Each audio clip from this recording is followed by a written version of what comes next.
Fail ஆனவங்க வந்து பெரிய ஆளான எக்ஸாம்பிள்ஸ் தான் நீங்க பார்த்திருப்பீங்க. ஆனா ஃபெயில் ஆனவங்க நிறைய கஷ்டப்படுற எக்ஸாம்பிள்ஸ் நாங்க நிறைய பார்த்திருக்கோம். எங்க கிட்டே வந்து சாரி கேட்ட நிறைய ஸ்டூடெண்ட்ஸ்.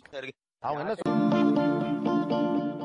ஓ மேல ஒரு கண்ணு நீதாய முறை பொண்ணு ஒன்னோ